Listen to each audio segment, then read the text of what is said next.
Assalamualaikum warahmatullahi. Alhamdulillah allazi 'allama bil qalam 'allama al-insana ma lam ya'lam. Asyhadu an la ilaha illallah wahdahu la syarika lah wa asyhadu anna Muhammadan 'abduhu wa rasuluh. Wassalatu wassalamu Muhammad ibn Abdillah wa ala alihi wa sahbihi ajma'in. La hawla wa la quwata illa billah. La hawla wa la quwata illa billah. La hawla wa la quwata illa billah. Ya Hayyu ya Qayyum birahmatika astaghis. Yang sentiasa hidup, Al-Qayyum, berdiri dengan sendiri, terus menerus menguruskan makhluk. Aslihna sya'na kullahu wa la takilna ila anfusina tarafata ain. Kami memohon pertolongan dengan rahmah-Mu, perbaikilah segala urusan kami. Janganlah Engkau menyerahkan nasib kami pada diri kami sendiri walaupun sekelip mata. Ya Arhamar Rahimin, Dikaulah sesempurna sifat zat yang maha pemurah, yang maha pengasihani, Rabbal Alamin, Rabb yang mencipta, mentadbir, mengawasi, menjamin. Sifat-Mu yang memelihara, Al-Hadi yang memberi petunjuk, maha pemberi petunjuk. Dengan limpah rahmat-Mu diambang Ramadan Al-Mubarak di penghujung Sya'ban ini, Rabbana atina min ladunka rahmah wa hayyi lana min amrina rasyada. La hawla wa la quwata illa billah. Inna lillahi wa inna ilaihi raji'un. Wa sallallahu ala Muhammadin wa ala alihi wa sahbihi ajma'in. Walhamdulillah, amin ya rabbal alamin. Alhamdulillah, seluruh ahli keluarga saya dan saya meraihkan para ilmuwan, para muallim muallimah, pencinta dan penuntut ilmu yang menyaksikan pertemuan kita di alam maya ini. Mudah-mudahan sesungguhnya selayak bagi Allah lah yang menjadi saksi utama dan para malaikat kiraman katibin ya'lamuna ma taf'alun, yang mengetahui, mencatat, yang mulia di sisi Allah, yang mengetahui akan amal perbuatan maupun amal-amal yang kita usaha lakukan ini, insya-Allah bagi meraih rahmat, barakah dan redha Allah Subhanahu wa taala. Insya-Allah bahawa bertenang di ambang kita berhadapan dengan satu bulan yang penuh barakah.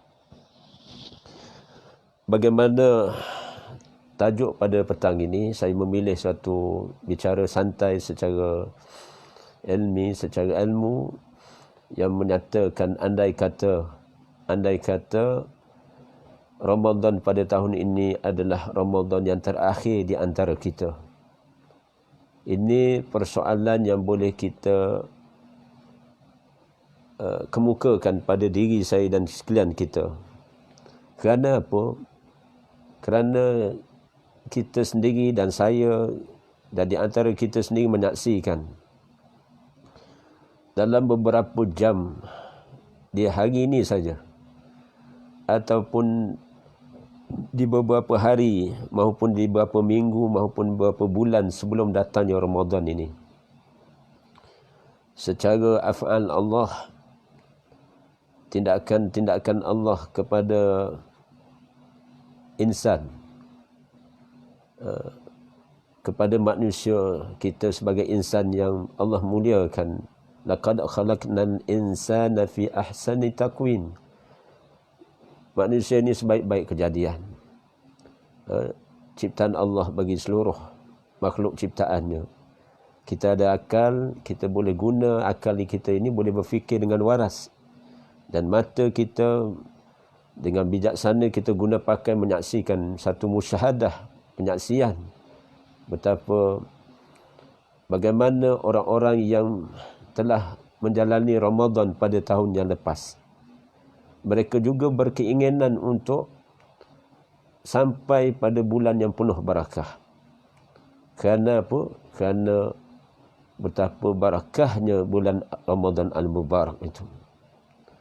Namun demikian, apabila dengan ilmu dan takdir Allah, qadar Allah ini bagaimana apabila dia telah ditentukan ajal seseorang, bagaimana Allah sifat af'alnya Allah Subhanahu Wa Taala apabila dia menghendaki, dia akan mengutuskan malaikat maut mendatangi hamba-hamba Allah yang insan-insan yang telah ditakdirkan menemui ajal pada tahun 1441 Hijrah ini, bersamaan dengan tahun 2020 ini.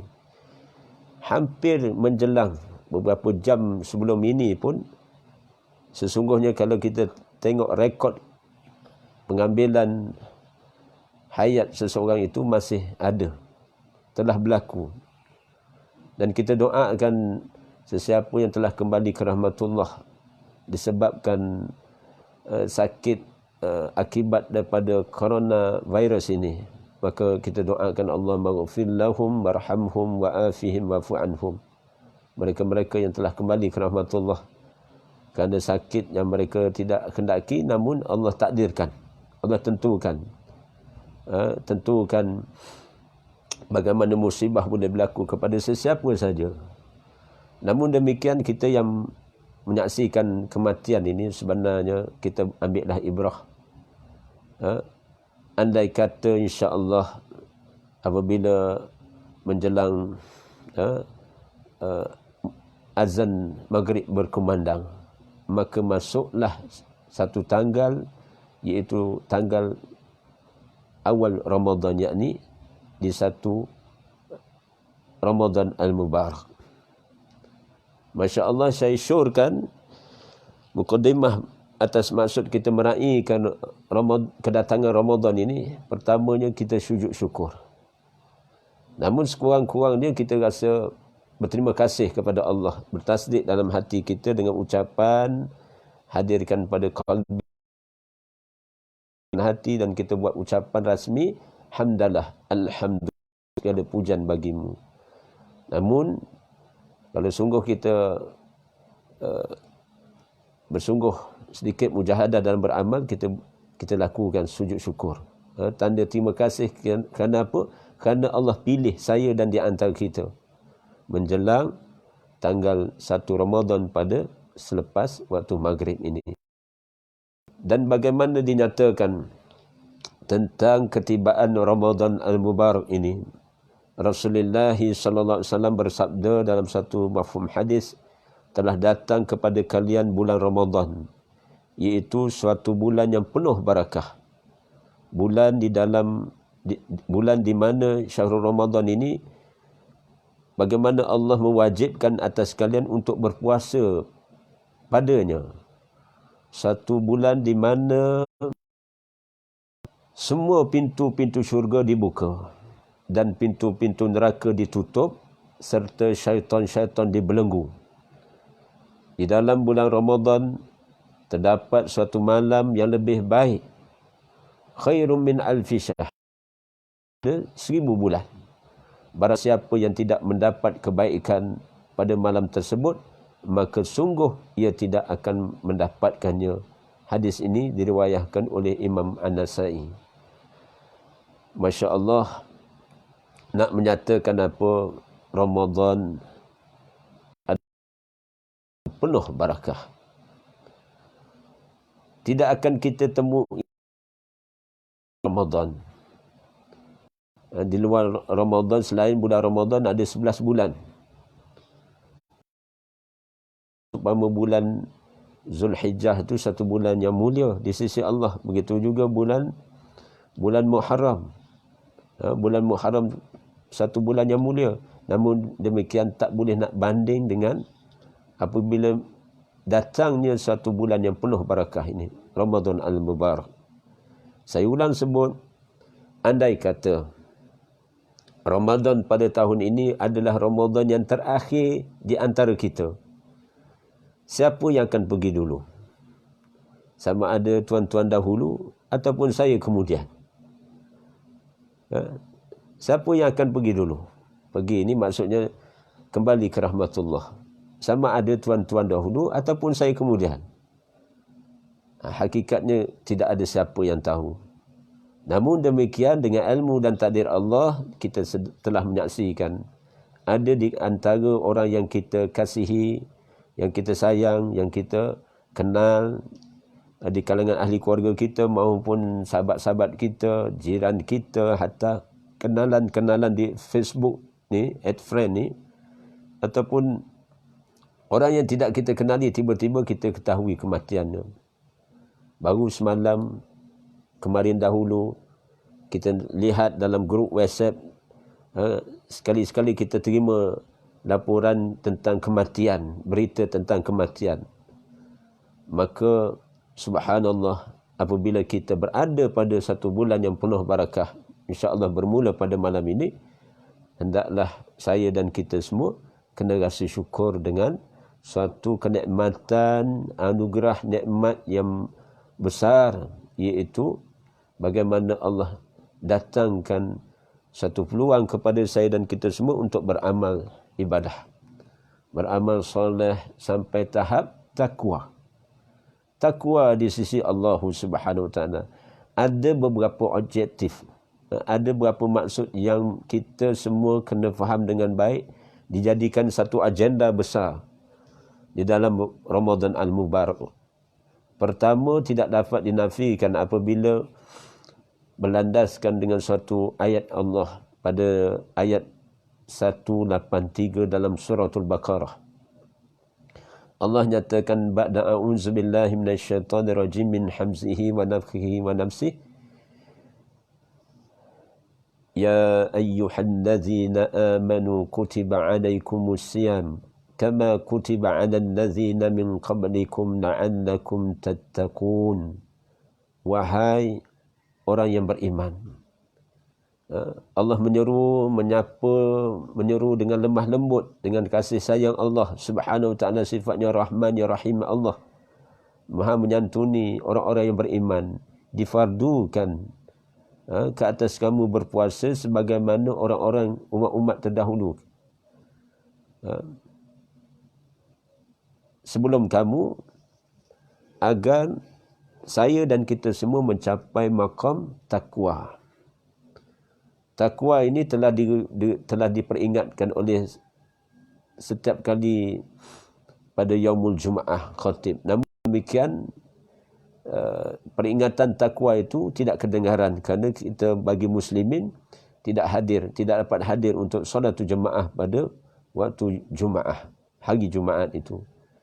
Namun masih ada direkod minda kita kalimah, seumpama disebut ittaqullah, bertakwalah kamu kepada Allah. Kalimah ini begitu azim. Adalah satu suruhan, satu perintah mengingatkan saya dan kita semua, kesekalian kita insan ini hendaklah bertakwa kepada Allah. Sebagaimana beri peluang kepada saya dan kita semua apabila menjalani Ramadan, menghayati Ramadan dengan amal-amal yang salihah, sampai amal itu diisi dengan amal-amal ketakwaan kepada Allah. Subhanallah, niscaya mencapai satu maqam tingkatan, iaitu golongan yang orang-orang yang muttaqin. Muttaqin itu orang-orang yang bertakwa di sisi Allah Subhanahu Wa Taala. Namun kita boleh dipandu arah oleh syarah para alim ulama bagaimana hakikat tentang takwa itu. Takwa itu ada ciri-ciri dia, ada tanda-tanda dia, ada sifat-sifat dia.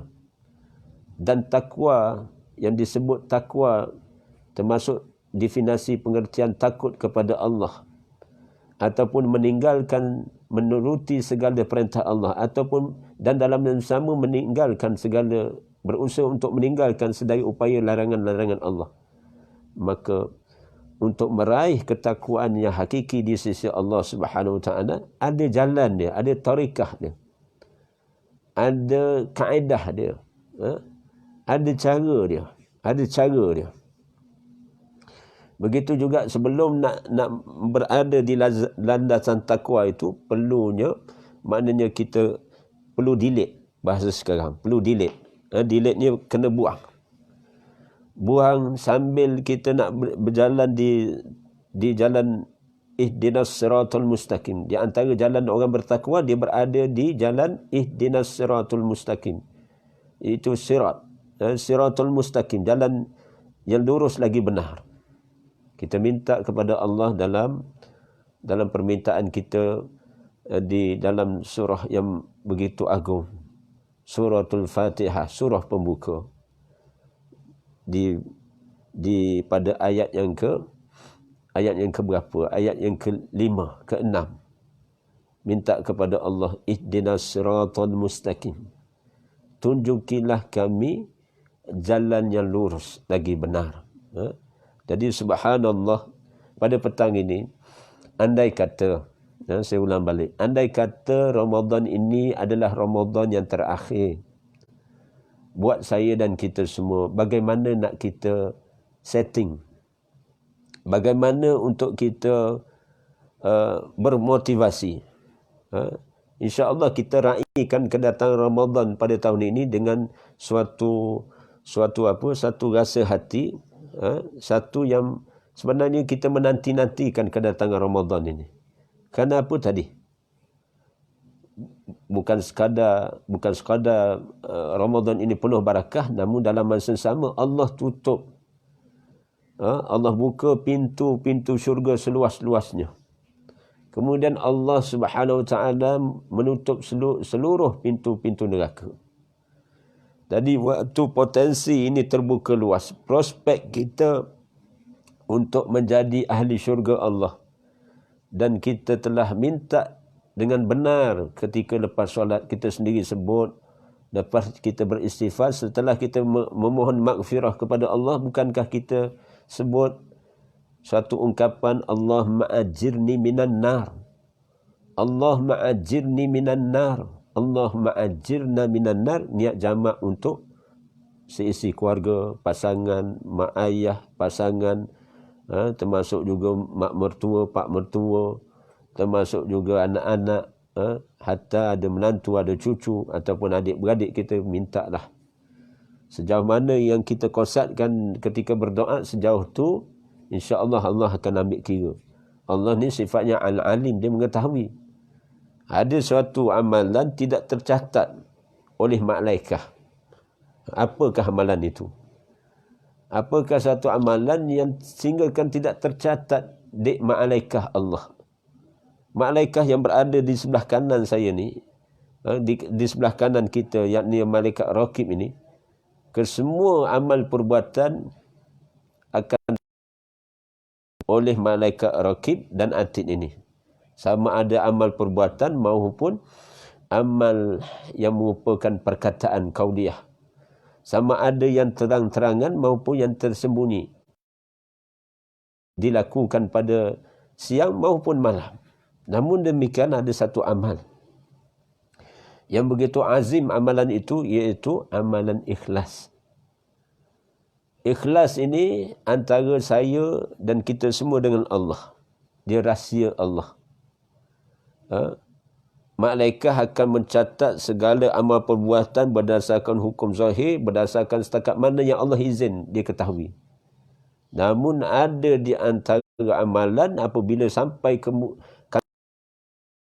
ke hadrat Allah, melepasi langit pertama, langit kedua, langit ketiga, sampai ke langit ketujuh, sampai ke Sidratul Muntaha, sampailah ke hadrat Allah. Bila nak sampai ke hadrat Allah, dah sampai ke hadrat Allah, dalam perjalanan amalan itu dinaikkan, Allah Subhanahu Wa Taala tahan.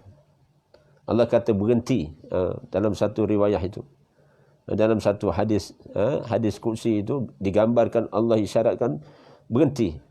campakkan semula amalan itu ke muka pengamal. Kerana apa? Malaikat dalam keadaan yang alim lagi mengetahui ini, subhanallah. Subhanallah. Mereka pun kehairanan. Kenapa? Sedangkan amalan ini dinaikkan dalam keadaan dengan kelihatan ketampakan berseri-seri kantongan amalnya. Dan si pelaku melakukan masa hidup di dunia, masa mereka beramal, orang-orang yang beramal ibadah ini melakukan dalam penuh kepada Allah. Tiba-tiba bila naik ke hadrat Allah, Allah isyaratkan lempar semula kepada muka si pelaku ni. Kerana dia buat bukan kerana aku. Kerana dia buat bukan kerana aku. Dia lakukan satu amal itu kerana dia riak. Dalam masa sama dia berlakulah ujub, takabur ataupun sum'ah, dia heran dengan diri sendiri. Terutamanya riak ini apabila dilakukan dengan maksud supaya orang lihat dia beramal soleh-solehah. Orang mengatakan dia suka kalau orang kata dia seorang yang soleh-solehah ataupun dia orang bertakwa. Hatta demikian pun sekiranya sampai satu tahap penilaian Allah yang maha al-hasib, maha menilai, maha menghisap. Sifat Allah al-adlu yang maha mengadili. Allah maha mengetahui hakikat sebenarnya seseorang itu beramal. Sebenarnya Masya Allah, sebenarnya beramal bukan kerana Allah, untuk meraih populariti ataupun meraih pengaruh ataupun meraih suatu yang seumpama meraih keredaan manusia. Saya dan kita semua kena jadikan suatu agenda dalam kehidupan ini, kita mengutamakan keredaan Allah daripada keredaan manusia. Berhati-hatilah sekalian para pengamal-pengamal Al-Quran dan Sunnah. Termasuk pengamal-pengamal yang beribadah dengan amalan-amalan ketaatan. Berhati-hatilah saya dan kita semua. Kerana hati-hati itu adalah takwa. Hakikat takwa. Definisi di antara takwa itu iaitu berhati-hati. Berhati-hati dengan pandangan, penglihatan, pandangan Allah yang hakikinya. Kerana Allah maha mengetahui. Kita nak pusing ke kanan, kita nak pusing ke kiri, kita nak celok, kita nak potong double line, semuanya dalam pengetahuan ilmu Allah. Jadi rendahkan hati saya dan kita semua, insya-Allah minta pertolongan Allah. Allah beri peluang pada saya dan kita semua nak jadikan pertama satu agenda nak mencapai maqam bertakwa. Dalam misi dan vision kita untuk meraih keberkahan dalam bulan yang penuh barakah ini, di antara tentatif yang boleh kita usaha lakukan, iaitu di antaranya lah amalan yang dikira aulawiyat, yang utama dilakukan. Ini saya sebut, kita timbulkan persoalan balik. Andai kata Ramadan pada tahun ini Ramadan yang terakhir buat di antara kita, sama ada saya dulu ataupun tuan-tuan kemudian, ataupun tuan-tuan dahulu saya kemudian perginya. Saya bila sebut macam ni, saya ada rekod. Saya ada rekod. InsyaAllah lidah mata saya menyaksikan sebagai satu saksi, lidah saya sebagai satu saksi. Dan dibantu dengan hikmat sokongan malaikah kiraman katibin ini, apatah lagi Allah jadi saksi utama kita semua. Saya menyaksikan kenyataan oleh saya dan di antara para asatizah. Tahun lepas kami sentiasa sebut dalam setiap pertemuan, di setiap Ramadan kami menyatakan, saya salah seorang di antara yang diberi mandat sebagai pentazkirah Ramadan, maka selalu kita ingat, dan ramai para asatizah, para muallim ingatkan kita, jadikanlah Ramadan pada tahun lepas adalah Ramadan yang paling baik ataupun yang terbaik sepanjang hayat. Didengar, disaksikan, didengar oleh para pendengar. Di audien yang tertutup, di audien yang terbuka, didengar. Saya sendiri melihat orang yang mendengar pada waktu itu bukan di kalangan siapa, maknanya di kalangan orang ramai, para maknanya mereka yang hadir di solat jemaah, solat berjemaah, hatta solat ketika berjemaah, didirikan solat tarawih secara berjemaah, Di waktu antara 4 rakaat dengan 4 rakaat itu kami berhenti dulu untuk mendengar tazkirah, ataupun selesai dulu 8 rakaat baru dengar tazkirah. Kami yang ada sedikit ilmu yang Allah izin ini beri peringatan. Dan ramai para alim ulama pun, para asatizah, dia menyatakan perkara yang sama. Jadikanlah Ramadan pada tahun yang lalu, pada tahun ini, lafaz yang sama boleh disebut. Agar apa? Kita meraih sedapatnya. Kerana apa? Kita tak boleh jamin kita akan ketemu Ramadan yang akan datang. Berlaku sungguh 3 orang yang dalam masjid, struktur masjid. Seorang imam di masjid di Felda Muakil. Ini saya sendiri menyaksikan, saya sendiri sebut. Dia mengangguk apa yang saya sebut, insya-Allah. Maknanya dia faham apa maksud kita. Seorang lagi imam dan ustaz di masjid Bukit Cawi, Kampung Gajah, Perak. Subhanallah, ustaz, imam lagi, ustaz lagi, mengiyakan dalam keadaan senyum, dia memperakui peringatan itu. Begitu juga imam khatib di Masjid Nurul Hijrah di Teluk Intan pun yang sama. Yang mana saya kenal mereka ini, setiap kali pergi ke masjid mereka meraihkan kedatangan kita. Rupa-rupanya Masya Allah, kesemua tiga imam yang utama ni tidak kesampaian untuk Ramadan pada tahun 1441 Hijrah ini. Sebagai suatu contoh yang baik. Dan ramai lagi yang kita kenal.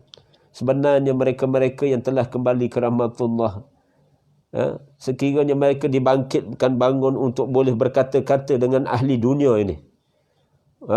Ahli dunia ini. Subhanallah. Sekiranya mereka boleh berkata-kata dengan penduduk dunia yang masih hidup ni, tentulah mereka akan forwardkan, sampaikan mesej-mesej yang jelas, kerana mereka telah menyaksikan pembalasan tunai daripada Allah apabila melakukan amal-amal ketaatan seumpama solatul jemaah, seumpama solat sunnah yang didirikan, seumpama puasa di bulan Ramadan, dan setelah berpuasa di luar Ramadan, seumpama setelah selesai puasa pada Ramadan, kemudian mereka juga orang yang sama ni, subhanallah, menuruti ittiba' sunnah muakkad, berpuasa 6 hari di bulan Syawal. Subhanallah, segala amal perbuatan termasuk sedekah jariah yang mereka lakukan, amal-amal kebajikan, menolong orang dan sebagainya, subhanallah, berbayar tunai di alam barzah sana. Itu saya kata, andai kata Ramadan ini Ramadan yang terakhir buat saya dan di antara kita, apa kita nak buat sebenarnya? Rupanya di antara kita boleh setting mindset. Subhanallah, setting mindset sekarang ni, kita kena setting mindset ni kita. Dia cita-cita lain, angan-angan lain. Ini disyarahkan oleh para alim ulama ataupun ahli-ahli psikologi. Dia cita-cita lain. Cita-cita ni berazam, beriltizam untuk mencapai satu maksud dengan kesungguhan mujahadah, untuk meraih apa yang dihasratkan ataupun diingini itu, dengan usaha ikhtiar yang bersungguh-sungguh. Itu cita-cita. Dia ada satu lagi simpang perjalanan hidup ini, sama ada kita wal'iyazubillah ataupun saya sendiri wal'iyazubillah terperangkap dengan satu sifat, iaitu perangai angan-angan. Angan-angan lain. Angan-angan ni angan-angan. Angan maknanya ada macam nak kata cita-cita, tapi angan-angan. Dia nak pada satu maksud, dia berkeinginan pada satu hal, tapi dia sekadar angan ni sekali lalu. Rupanya angan-angan ini adalah perangkap syaitaniah dan perangkap nafsu syahwah. Kita lihat sifat orang yang bertakwa termaktub dalam surah An-Nazi'at ayat yang ke-40. Wa amma man fa maqama rabbih wa nahan nafsa 'anil hawa. Allah Subhanahu wa taala berfirman, mafhum ayat ini, dan ada pun orang yang takut akan kebesaran pada Rabb-Nya, Dia merasai akan kebesaran pada Rabbnya. Dia merasai kebesaran Rabbnya. Dan tidak menuruti hawa nafsunya. Ini sifat orang yang bertakwa. Satu disebut dalam surah An-Nazi'at ini, ayat yang ke-40 seingat saya. Bagaimana orang bertakwa ni dia kena rasa takut. Satu, takut kepada Allah dan takut dengan kebesaran Rabbnya. Takut dengan kebesaran Rabbnya. Bila kita sebut Allahu Akbar, ingat sebagai satu selengan di sini, bagaimana nak khusyuk dalam solat fardu maupun solat tarawih mulai maghrib ini, kemudian naik kepada solat isyak dan naik kepada solat tarawih nanti. Kita jangan, yang jadi imam di belakang jangan tak dia panggil taklid ya. Taklid ni maknanya dia ikut dia perbuatan zahir imam. Sebenarnya tanggungjawab para makmum setelah imam dipertanggungjawabkan dengan penuh amanah oleh Allah dan yang dipikul agama baginya, maka para imam kena ada credibility.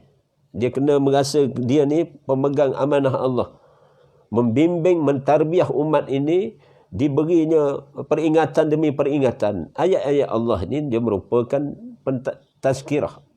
Ada unsur-unsur tazkirah, unsur-unsur, kemudian ada unsur-unsur yang boleh dijadikan ibrah, pengajaran, maupun mauizah, ataupun tazkirah, ataupun satu yang merupakan keterangan-keterangan yang disebut al-bayinah, penjelasan-penjelasan ke arah keterangan itu, penjelasan ke arah petunjuk itu. Kemudian al-furqan, membezakan. Jadi imam bukan kita sekadar berada di belakang imam. Tanggungjawab kita di belakang imam ini sebenarnya kita kena mentadabur ayat-ayat Allah. Perhatikan dengan baik, tertib.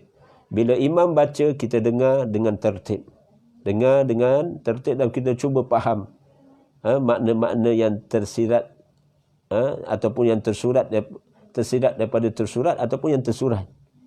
Yakni ayat-ayat Allah itu merupakan pengajaran-pengajaran yang baik. Walaupun imam pandang di depan, kita lihat heran, pelik tapi benar.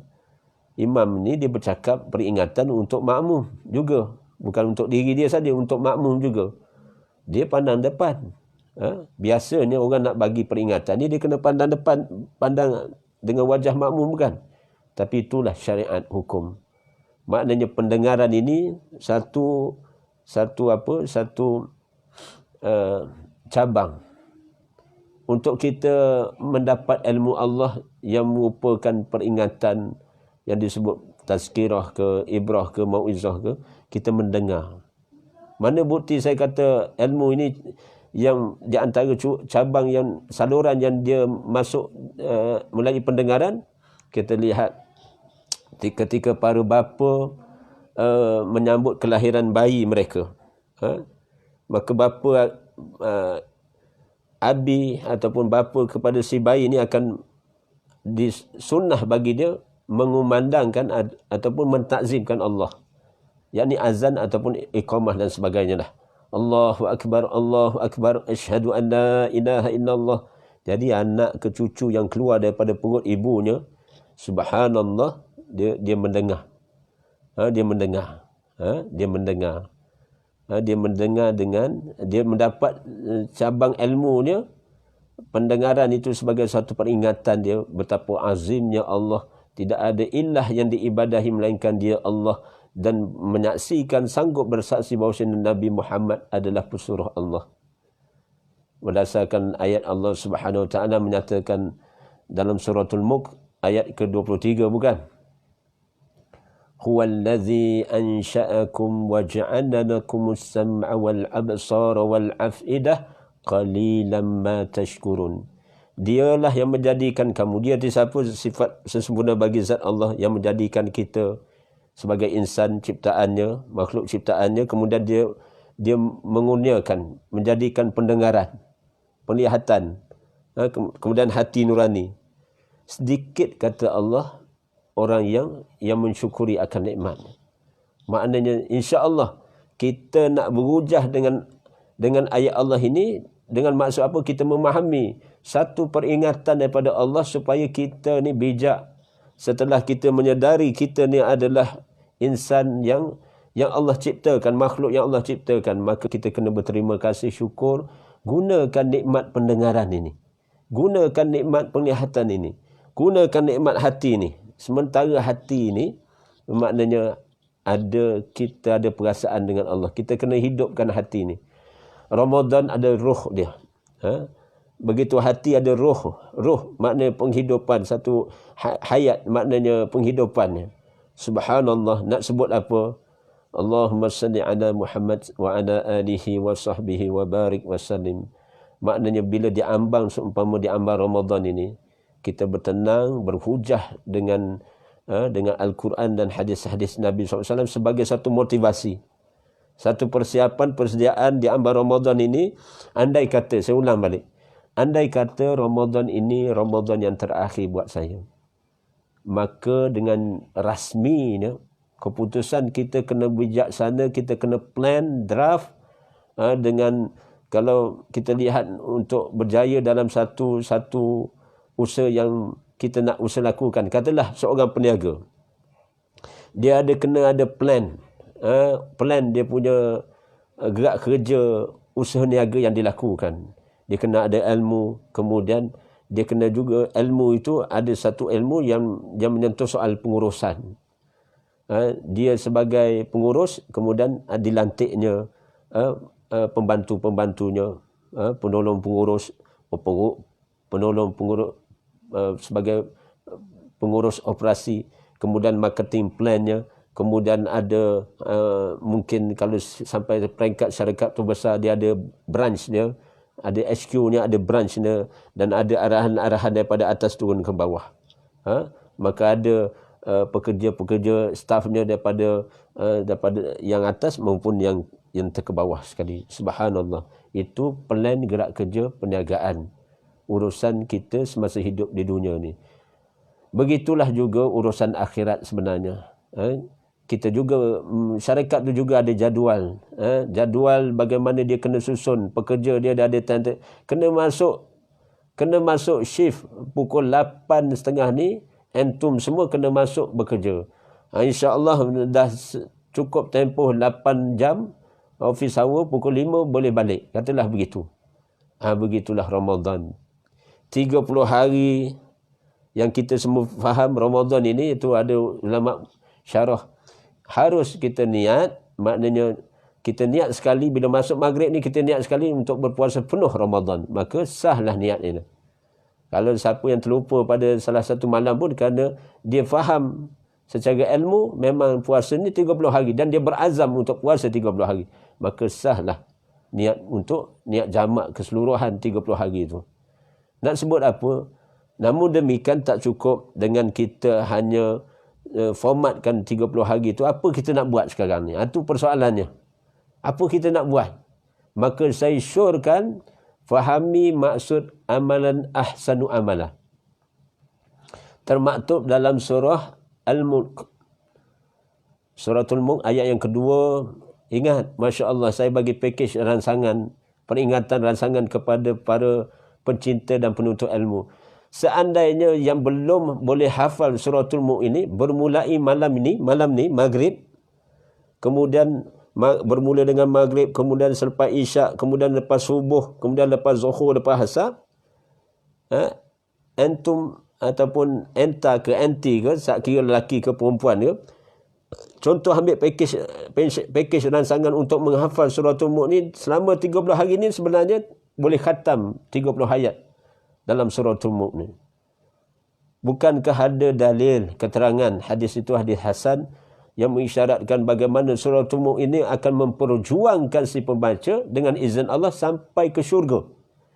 Suratul Mulk sebagai hujah, sebagai hujah, bukan sekadar sebagai pelindung dan pemelihara. Namun begini Allah izinkan, maknanya sekiranya dia mengamati, dia menghafaz, kemudian dia mentadabbur, kemudian dia beramal dengan tuntutan suratul Mulk, dan dia beramanah dengan Allah dan Rasulnya, Masya Allah, Allah reda bacaannya dan amalan-amalannya, surah itu cukup baginya untuk memperjuang dia sebagai ahli syurga Allah. Maka kaedahnya baca satu waktu satu ayat. Satu hari satu ayat. Ulang 3 kali, 5 kali. Setengah orang dia kena ulang 7 kali baru dia ingat. Tabarakalladzi biyadihil mulk wa huwa ala kulli syai'in qadir. Ulang ayat pertama tu, ulang maghrib, ulang maghrib, waktu maghrib ni, kemudian waktu isyak, kemudian waktu subuh besok lepas subuh, sebagai sampingan di antara banyak-banyak ayat yang dibaca. Salah satunya ayat pertama tu. Kemudian zuhur, kemudian asar. 5 kali diulang 3 kali, maka 15 kali ulang ayat yang pertama tu. Ataupun ulang sampai 5 kali ataupun 7 kali. Kalau 5 kali 5, 25 kali satu ayat ni. Allahu Rabbi, insyaAllah. Saya yakin. Sekiranya dia ulang paling kurang pun 7 kali dia ulang satu ayat tu. Kemudian dia bila tanggal 2 Ramadan, dia masuk pada ayat Allazi khalaqal mauta wal hayata liyabluwakum ayyukum ahsanu amala wa huwal azizul ghafur. Yang menciptakan kematian dan kehidupan agar menguji sekalian kamu siapa yang lebih baik amalnya. Siapa yang lebih baik amalnya. Ini yang disebut ahsanu amala. Dan dialah, kata Allah, dia sendiri, zat bagi Allah mengisytiharkan aziz, dia maha perkasa dan dia maha pengampun. Masya Allah, ayat ini ayat hakikat. Peluang kita, Allah nyatakan tentang makhluk ciptaan Allah, kematian dan kehidupan. Sementara kita hidup ni, kita kena beramal lah sementara nak mati. Sebelum mati kena beramal. Kerana Allah beri nikmat hayat ini untuk kita guna pakai. Supaya kita melangkah demi langkah kehidupan ini, kita melakukan sesuatu yang lebih baik. Kita berlumba-lumba. Sekarang ni persoalannya, kita kena usaha, kita kena berlumba-lumba, fastabiqul khairat, berlumba-lumba amal kebajikan akhirat ni, kena berlumba.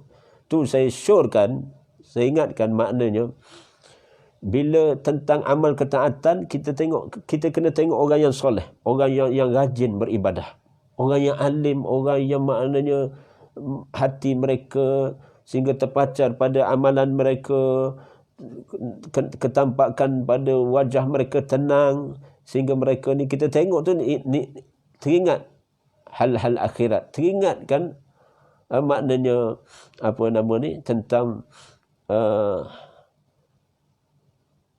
ada orang disebut sebagai satu bahasa kinayah, perumpamaan, bila tengok dia teringatkan akhirat, tengok dia teringatkan Allah. Teringatkan Allah, bukan kata Allah bersifat begitu, tidak, maksudnya teringatkan dia tu pasal dia sendiri selalu menyampaikan risalah agama. Seumpama dia selalu, ada satu orang telah, saya ingat dia telah kembali ke rahmatullah waktu di masa itu di Kelantan, kampung saya di Kelantan. Subhanallah, ada satu orang ni, dia orang akan tengok dia center lah, orang akan tengok dia ni macam tak betul lah. Tapi kerap waktu setiap Jumaat di medan ilmu, di medan ilmu di pekarangan di satu T junction, maknanya satu dihadkan sehingga ada kuliah diadakan yang dipopulari ataupun di pengasasnya, iaitu almarhum Tuan Guru Ni Abdul Aziz bin Nikmat. Subhanallah, nak menyatakan dalam sesi kuliah itu, sama ada selepas ataupun sebelum tu, ada seorang hamba Allah ni, bila dia jumpa kepada orang, dia akan sebut, dia bagi salam, dia akan sebut, ingat Allah deh, ingat Allah deh, ingat mati deh, ingat Allah, ingat mati. Saya ingat lagi dia. Mudah-mudahan Allah maghfir lahu warhamhu wa'afihi wa'fu anhu. Setiap peringatan dia kepada orang yang dia jumpa tu sebagai tazkirah. Orang tu nak respon macam mana pada dia, nak terima ke, nak give and take, wallahu alam, nak terima cara lapang dada ke tidak. Tapi bila kita tengok amalan dia begitu, kita yang dah, saya ingat dah 2-3 kali lah, waktu saya duduk di Kelantan tu, dia kerap jumpa, maknanya dia jumpa orang-orang ni. Pengalaman saya peribadi pun pernah dia jumpa, maknanya bagi salam, ingat Allah dah, ingat mati. Ya Allahu Rabbi.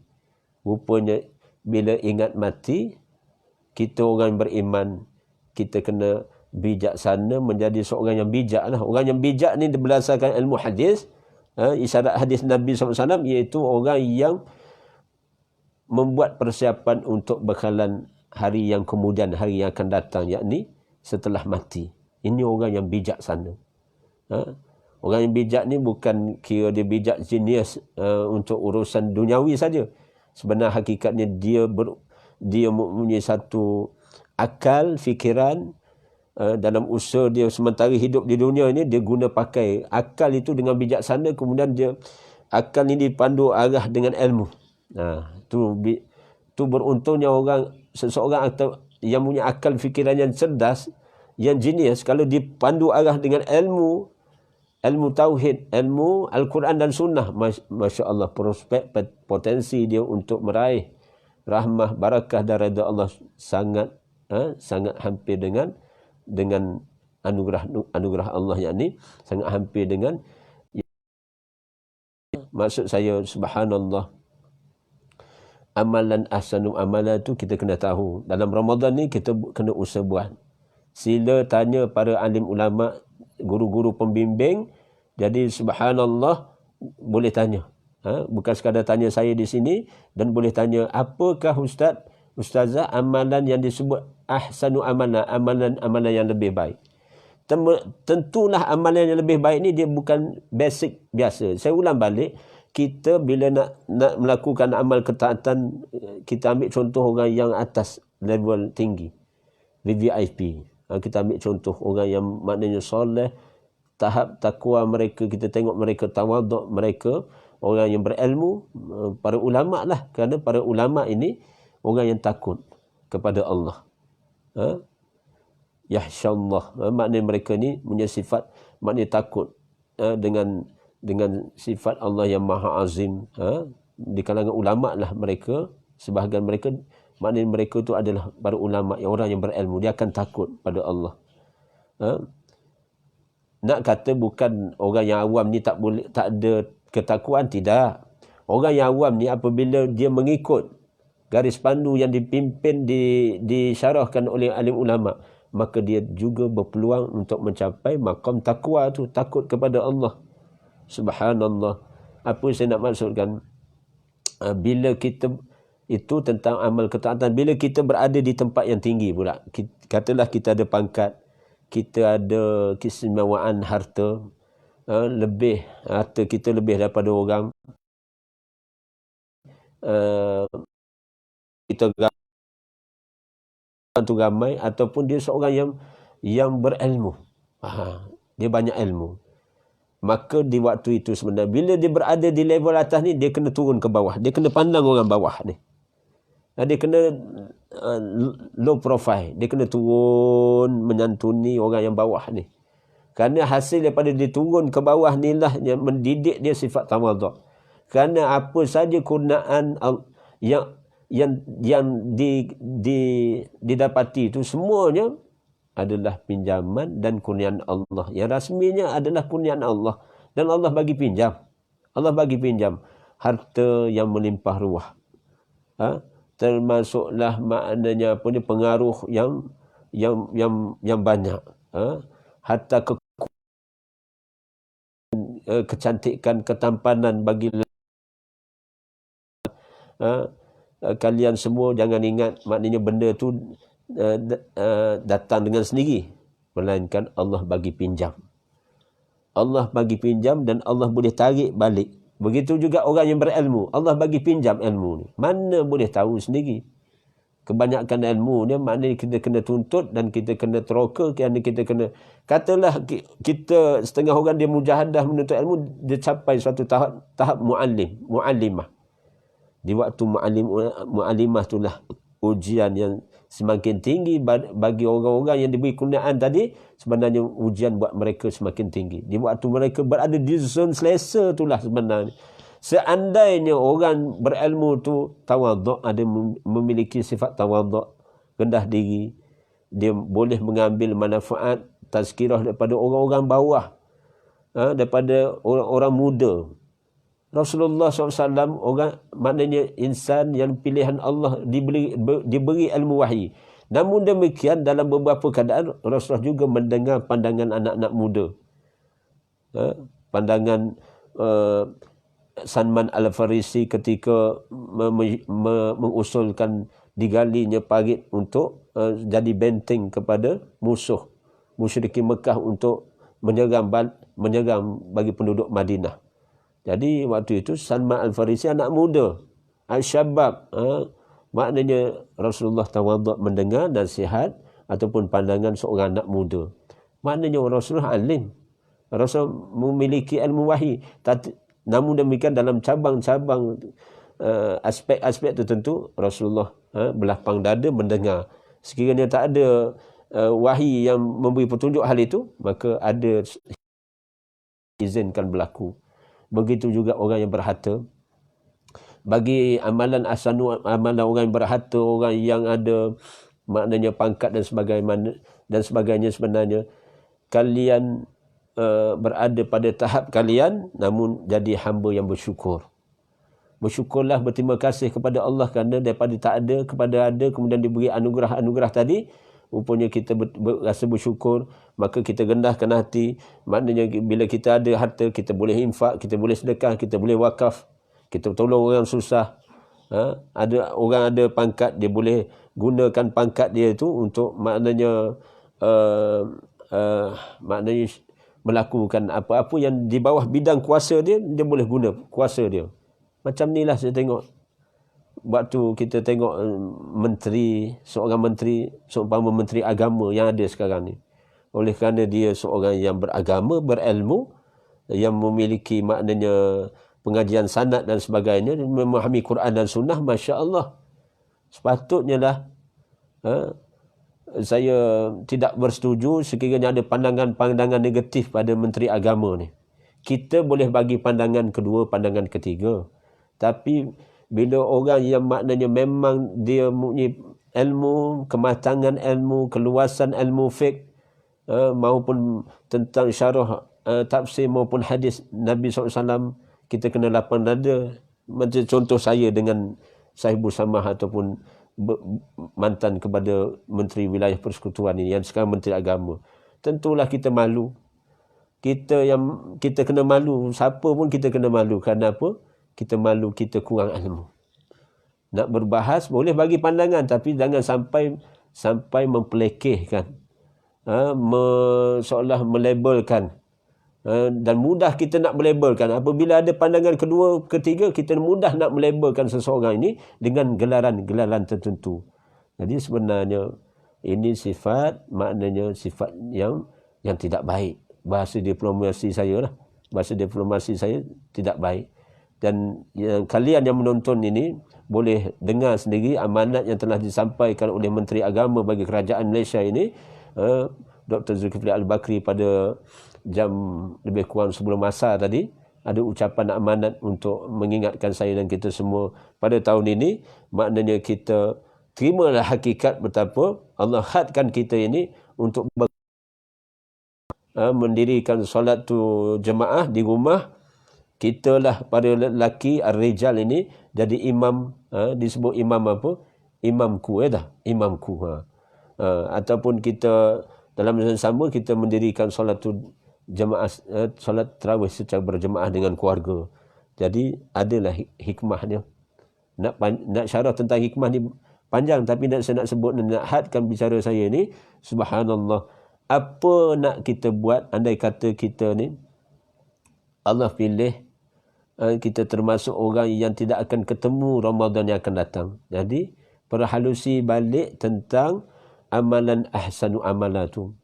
Selain daripada solat fardu secara berjemaah, jangan terlepas takbiratu ihram yang pertama. Bagi muslimin, homework buat kalian dan saya, jangan terlepas takbiratu ihram yang pertama setiap solat 5 waktu itu. Bermula dengan maghrib malam ni, berazam sampai malam Aidul Fitri, kemudian tambah lagi 10 hari. Jaga-jaga dengan mujahadah beramal, dengan setting masa dengan baik, maknanya dapatkan 40 hari, 40 malam ini solat jemaah dengan hadir ni kita bersama imam pada rakaat yang pertama, pada takbir yang pertama tu. Subhanallah. Kenapa? Ada ganjaran atas lidah Rasulullah SAW, bebasnya seorang itu daripada nifak, sifat munafik dan apa? Dan dalam mafhum hadis dalam satu mafhum hadis mengisyaratkan maknanya Allah Subhanahu wa taala akan melayakkan dia sebagai ahli syurga Allah. Itu tentang fadail amal. Pakej spesial dan rancangan ni macam kerajaan dia syorkan, dia bagi pakej rancangan ini kerana apa? Kena nak galakkan rakyat bawa bertenang, cool down. Begitulah Allah Subhanahu wa taala. Sebenarnya beginilah secara khulasahnya, kesimpulannya saya nak sebut. Sesiapa yang mujahadah dalam beramal sementara hidup di dunia ni, sampai dia keluarkan keringat peluh dia dalam melakukan amal ketaatan, seumpama penyumbang-penyumbang yang menyumbang pada dia panggil foreign liner ni, barisan depan ini menyumbang dalam keadaan pergerakan perintah pergerakan kawalan pergerakan, dia ada usaha lagi untuk keluar di lapangan untuk bukan menyampaikan salam saja, tapi dalam masa sama dia khidmat sokongan, beri sumbangan dan sebagainya. Dan saya tengok ramai NGO, banyak NGO dan individu-individu tertentu, ada yang mengisytiharkan, ada yang secara terang-terangan, ada yang secara tersembunyi. Bahasa yang mudah saya sebut, never mind, tidak mengapa. Yang penting maknanya niat di hati. Jangan ke semua amalan kita nak tunjuk, melainkan mungkin 1-2 amalan kita tunjuk sebagai skim galakkan kepada kawan-kawan yang lain, tapi ada 8-9%, 90% amalan kita dalam rahsia dengan Allah. Bila kita ada reserve begitu, insya-Allah maknanya Allah mengetahui hamba Allah ni dia seorang yang jujur dalam beramal. Untuk menyelamatkan hati saya ini daripada sum'ah, takabur ataupun riak dalam melakukan amal-amal ketaatan dan sebagainya. Subhanallah, apa yang tadi yang saya nak maksudkan, andai kata Ramadan ini Ramadan yang terakhir, berazamlah ada satu amal bab niat dan bab doa. Kita minta, ya Allah, kurniakanlah keberkahan bagi kami di penghujung bulan Syaban ini. Ya Allah, ya Rahman ya Rahim, Engkau berikanlah kerahmatan, keberkahan dan keredaanmu bagi kami di dalam Ramadan Al-Mubarak pada tahun ini. Dengan taufik dan hidayah dari sisimu, ya Allah, berikanlah ilham agar kami melakukan amal-amal soleh, amal-amal yang Engkau redai, ya Allah. Sebagaimana telah Engkau berikan kepada ibu dan bapa kami, agar kami melakukan amal-amal yang soleh yang Engkau redai. Masukkanlah kami dalam golongan hamba-Mu yang soleh, yakni hamba-Mu yang salihin. Amin ya rabbal alamin. Mudah-mudahan ucapan ini merupakan doa. Kadang-kadang doa ini ada angkat tangan, ada masa tak angkat tangan, tapi dia merupakan kalam, kata-kata yang kita merendahkan hati saya dan kita semua kepada Allah dan mewakili yang ramai ini. Sebenarnya sebutan ini, kalau para penyampai menyampaikan sesuatu lafaz umpama seakan-akan doa ataupun memang pun doa, sebenarnya kalian boleh mengaminkan walaupun di alam maya ni sebenarnya Allah Rabbi, saya ulang balik, saksi saya dan kita semua adalah Allah yang mencatat amalan kita, yang bersama kita ini para malaikah. Nahnu awliya'ukum fil hayatid dunya wal akhirah. Kamilah peneman kamu, pelindung-pelindung kamu masa hidup kamu di dunia. Maknanya sementara kita hidup ni, andai kata, saya ulang balik, andai kata Ramadan ini adalah Ramadan yang terakhir buat saya di antara kita, maknanya bab niat kena murnikan dan saya syorkan bersihkan hati kita di waktu petang di ambang Ramadan ini. Cuba ramai-ramai sebut Sayyidul Istighfar, Allahumma anta rabbi, secara nafsi-nafsi pun boleh. Yang siapa yang dah hafal boleh sebut beriringan dengan apa yang sebut ini, atau berikut.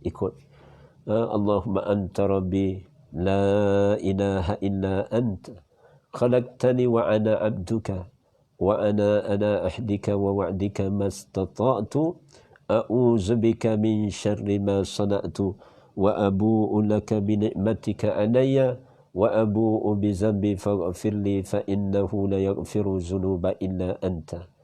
Jadi kita mohon ampun kepada Allah, kita menyedari Allah tu Rabb kita dan kita sebagai hamba-Nya, dan kita menginsafi betapa nikmat Allah. Nikmat Allah telah kurniakan, kita mensyukuri atas nikmat-nikmat kurniaan Allah, dan kita minta pemeliharaan perlindungan Allah daripada kesalahan dosa yang pernah kita lakukan, yang telah lalu. Minta Allah delete, Allah mansuhkan, Allah maknanya Allah hilangkan dosa, gugur dosa-dosa kita yang telah lalu, dan kita berazam untuk melakukan amal-amal, dan kita mohon maghfirah Allah. Kita yakin Allah ni Maha Pengampun.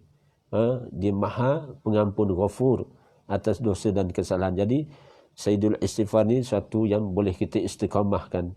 Dan penghujung ini banyak sebenarnya nak sebut sebagai satu, cuma kita akan beransur-ansur. Para asatizah lain pun dah sebut sebenarnya kita akan beransur selama tempoh 40 hari ini, 30 hari ataupun di antara 40 hari ini, masya-Allah kita yang penting kita istiqamahkan amalan-amalan. Dan saya bagi dua ucapan yang boleh diistiqamahkan berdasarkan satu hadis. Yang dua lagi mungkin ustaz yang lain boleh syarah, tapi dua ni yang bila masuk saja Ramadan, Rasulullah isyaratkan lazimilah kamu melakukan 4 amalan ini, termasuk juga ucapan. Yang dimaksudkan iaitu ucapan, itu yang merupakan doa, dijadikan wirid. 4 ucapan. Salah satunya perbanyakkan kalimah syahadah la ilaha illallah. La ilaha illallah. La ilaha illallah ni pun antara amalan ahsanu amalan yang terbaik. Hadirkan hati, kemudian bila kita sebut la ilaha illallah tu, kalau kita sebut sampai 100 kali contoh, ada satu masa kita sebut sampai 10 kali ke, ataupun 3 kali ke, 10 kali ke, 100 kali. Bila sampai illallah tu, tidak ada ilah yang diibadahi melainkan Allah. Itu sesempurna sifat bagi Allah. Bila kita ulang lagi la ilaha illallah, maknanya kita boleh konsatkan minda kita bergerak, akal kita bergerak, kita tasawur, kita tafakkur, berfikir sejenak, sepintas lalu kita datangkan nama dan sifat Allah, hatta af'ala Allah. Seumpama la ilaha illallah, satu Allah, illallah. La ilaha illallah ar-Rahman, sifat Allah tu ar-Rahman. Kemudian yang ketiga la illallah, yang ketiga itu ar-Rahim, al-Malik, al-Quddus. Bila kita formatkan begitu, banyak membantu. Banyak membantu, maknanya kejiwaan kita akan rasa, kita akan kenang, kita akan rasa bila kita flashback balik nama dan sifat Allah ni ketika la ilaha illallah tu, sebenarnya tu pekerjaan hati. Waktu itu Allah akan besarkan minda kita, akal fikiran kita. Tidak mustahil bagi kesempurnaan sifat Allah, dia mengilham atas apa yang telah kita usul-laku. Ingat kepada dia, tentulah Allah ni lebih ingat daripada kita yang ingat kepadanya. Subhanallah. Jadi perbanyakkan kalimah la ilaha illallah. La ilaha illallah, tidak ada ilah yang diibadahi melainkan dia Allah. Kemudian iaitu disebut memohon maghfirah kepada Allah. Memohon maghfirah kepada Allah, termasuk juga Sayyidul Istighfar, termasuk juga ketika bagaimana Allah nyatakan ketika bagaimana sifat orang yang bertakwa ini, iaitu sifat mereka iaitu wabil asharihum la yastaghfirun, dan selalu memohon ampun di waktu pagi, yakni sebelum fajar. Wabil asharihum yastaghfirun, dan selalu memohon ampun di waktu pagi, yakni sebelum fajar. Az-Zariyat ayat yang ke-18. Sifat orang bertakwa, dia memohon ampun kepada Allah di waktu sahur. Jadi keampunan kepada Allah ini salah satu waktunya yang aulawiyat kita mohon ampun waktu sahur, diambang di waktu sahur, diambang waktu fajar. Sungguh menakjubkan Mereka yang berjaga malam bersama Allah dalam satu ibadah, tatkala waktu sahur tiba, mereka duduk dan meminta keampunan kepadanya, seolah-olah pada malam itu mereka melakukan kejahatan, dosa dan kesalahan. Bagaimana dengan mereka yang berjaga dengan sepanjang malam penuh dengan maksiat dan dosa dan tidak meminta keampunan kepada Allah Subhanahu Wa Taala? Ini persoalannya. Mereka itu adalah kaum yang sentiasa beribadah kepada Allah, meminta ampun dan memohon kepadanya. Tatkala waktu sahur tiba, mereka duduk sambil mengucapkan, aku memohon ampun padamu ya Allah, astaghfirullah, astaghfirullah. Mereka tidak mengatakan alhamdulillah, segala pujian bagi Allah. Mereka juga tidak mengatakan subhanallah, maha suci Allah. Akan tetapi mereka mengatakan, aku memohon ampun kepada Allah. Tatkala mereka menyedari bahawasanya mereka masih banyak melakukan, masih banyak melalaikan hak-hak dan perintah Allah Subhanahu Wa Taala. Begitu tawaduknya golongan salafus salih ini, orang-orang yang mendahului beriman kepada Allah daripada kita umat mutahirin ini. Subhanallah, iaitu keampunan kepada Allah diulang sebut ketika diambang fajar. Bangun sahur besok, ada masa banyak, berapa minit kita, berapa detik kita ucapkanlah astaghfirullah, astaghfirullah innallah kana tawwaba, ataupun astaghfirullah la ilaha illallah huwal hayyul qayyum wa atubu ilaih. Kita mukmin sebut 3 kali. Yang aulawiyat juga Allahumma innaka afuwun tuhibbu afwa fa'fu anni. Allahumma innaka afuwun tuhibbu afwa fa'fu anni. Wahai Allah yang maha pengampun, yang suka mengampunkan, yang suka memberi maaf, maka ampunilah aku, maafkanlah aku.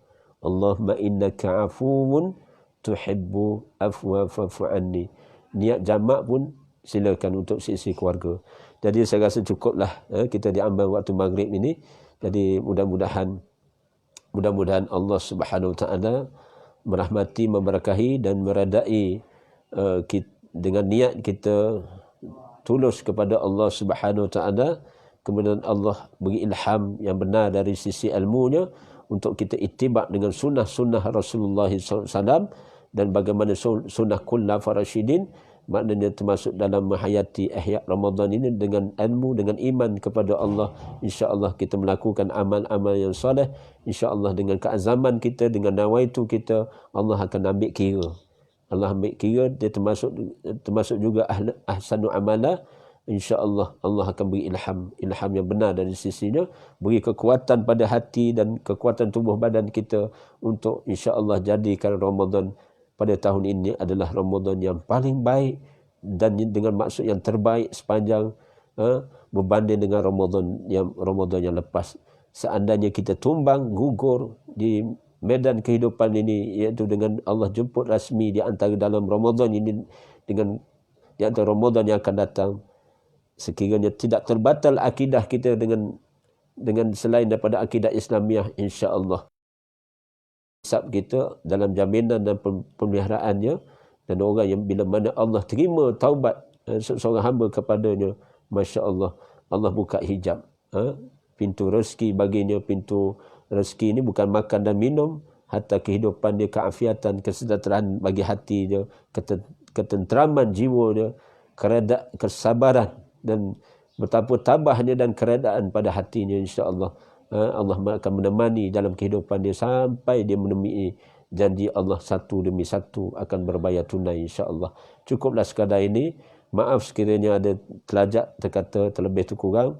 Maafkan saya sepanjang tempoh perkenalan kita dan sebagainya.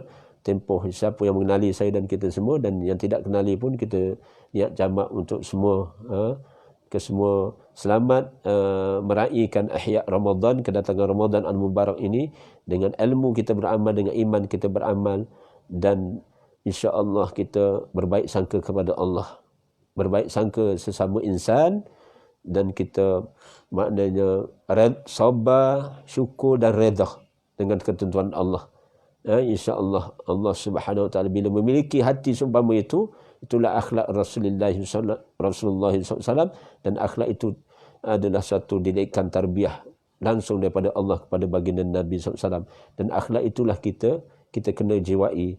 Perbanyakkan bacaan Al-Quran, bukan sekadar, termasuk juga boleh hafaz Quran, perbanyakkan baca Al-Quran dan mentadabbur ayat-ayat Allah. Yang telah biasa baca Quran, baca kitab tafsir, baca kitab terjemahan Al-Quran, hatta kitab tafsir, dan merenung, ambil kitab-kitab hadis, baca ilmu hadis dan sebagainya, ataupun cabang-cabang ilmu yang menjurus kepada takarub ilallah, dekatkan diri kepada Allah. Itu pun amalan ahsanu amalah, amalan yang terbaik. Jadi kita adun menu dengan kepelbagaian menu, insya-Allah Allah besarkan jiwa kita, jiwa agama kita Allah akan besarkan. Allah mafaqina fiddin, wahai Allah kurniakanlah kefahaman agama bagi kami. Ya Arhamar Rahimin, Allahumma arhamna bil Quran waj'alhu lana imaman wa nuran wa hudan wa rahmah. Allahumma zakkirna minhu ma nusina minhu ma nasina wa 'allimna minhu ma jahilna warzuqna tilawatahu ana al-laili wa atrafan nahar waj'alhu lana hujjatan ya rabbal alamin. Allahumma inna nas'aluka al-huda wal-tuqa wal-'afafa wal-ghina. Allahumma inna nas'aluka wal-'afiyah fil hayatid dunya wal akhirah. Allahumma a'inna ala zikrika wa syukrika wa husni ibadatik. Allahumma inna nas'aluka ilman nafi'ah wa rizqan tayyiba wa amalan mutaqabbala. Wahai Allah, sampaikanlah kami pada satu bulan yang penuh barakah, yakni bulan Ramadan al-Mubarak, dan hiasilah diri kami dengan kefahaman agama yang benar, iman dan amal yang soleh, yang mampu kami usaha lakukan dengan izin-Mu ya Allah, dengan taufik dan hidayah dari sisi-Mu ya Allah. Masukkan kami dalam golongan orang-orang yang diberi nikmat kurniaan-Mu ya Allah, minan nabiyyin siddiqin syuhada dan salihin. Amin ya rabbal alamin. Rabbana atina min ladunka rahmah wa hayyi lana min amrina rasyada. Ya Allah, akhirnya kami meminta pertolongan dan pemeliharaan dari sisi-Mu ya Allah. Kuatkanlah hati kami untuk kami menunaikan apa yang telah kami lafazkan dalam doa iftitah kami. Inna salati wa nusuki wa mahyaya wa mamati lillahi rabbil alamin. Sesungguhnya salatku, ibadahku, hidup dan matiku lillahi rabbil alamin, kerana-Mu ya Allah, rabbal alamin. Rabbana hab lana min azwajina wa zurriyyatina qurrata a'yun waj'alna lil muttaqina imama. Rabbana atina fid dunya hasanah wa fil akhirati hasanatan wa qina azaban nar. Wa sallallahu ala Muhammadin wa ala alihi wa sahbihi wa barak wa sallam walhamdulillahi rabbil alamin. Siru ala barakatillah. Barakallahu fikum. Assalamualaikum warahmatullahi. Selamat menjalani Ramadan al-Mubarak dengan iman, dengan mengharapkan redha Allah. Niscaya kita semua akan lahir seumpama fitrah, lahirnya bayi daripada kandungan ibunya. InsyaAllah kita akan meraih kemenangan yang hakiki di sisi Allah Subhanahu wa taala. Wallahu a'lam. Wabillahi taufiq wal hidayah. Wassalamualaikum warahmatullahi. Allahumma salli ala Muhammad wa ala alihi wa sahbihi wa barik wa sallim. Subhanakallahumma rabbana wa bihamdika asyhadu an la ilaha illa anta astaghfiruka wa atubu ilaih. Allah